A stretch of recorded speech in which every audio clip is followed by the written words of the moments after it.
all of us are the recipients of care and thought and generosity of others. All of us our lives are all that we have inherited. And the only choice that is ever put in front of any of us is how we choose to use what we have already received from others. And there has to be this willingness, almost like a sense of adventure, in a sense, a willingness to say, I'm willing to bless people that I might not ever see. I'm willing to invest in a ministry that might not minister directly to me, but I'm willing to believe that the God I serve is big enough that God's working in all the ways that I've ever experienced and many, many, many other ways as well.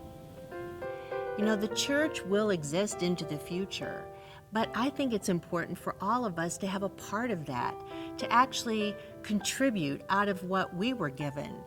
You know, there's a very important theological principle that all we have comes from God, and that can be forgotten during life.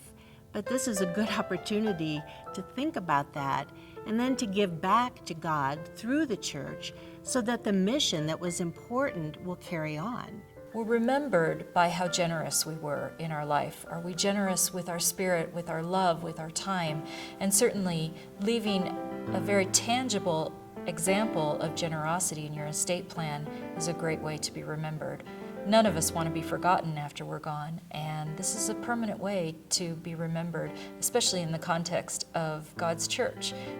Our communities of faith, whether they're small or large, are the crucibles of transformation, where hearts and minds and souls are renewed and strengthened, where people discover the courage to become witnesses to the love that is the source of our life.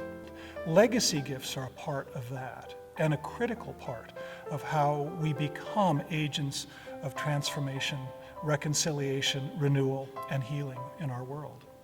We are bursting at the seams with ideas and callings and things tugging at our heartstrings in areas where we believe that God is calling us to be in ministry, but the reality is, it's difficult to enter into some of these spaces.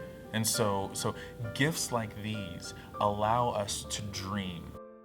So when thinking about leaving a legacy gift, the first thing that comes to mind as you reflect is, what have you cared about in your life? What is your purpose? What institution do you want to strengthen? What do you want to pass on to future generations? And then the second thing is, how will you do this? What financial method is best for you? Consider your financial needs.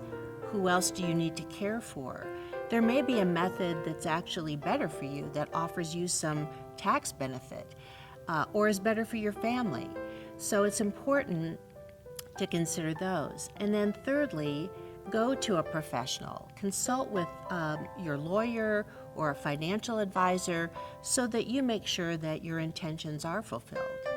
When somebody comes to us and asks about how to leave a permanent gift to their church or to their church's ministry, the first thing we ask them is if they have a will. And if they don't, they need to have a will. And then, in the context of that will, maybe they already have a will, we can help them create a codicil to the will to establish a bequest.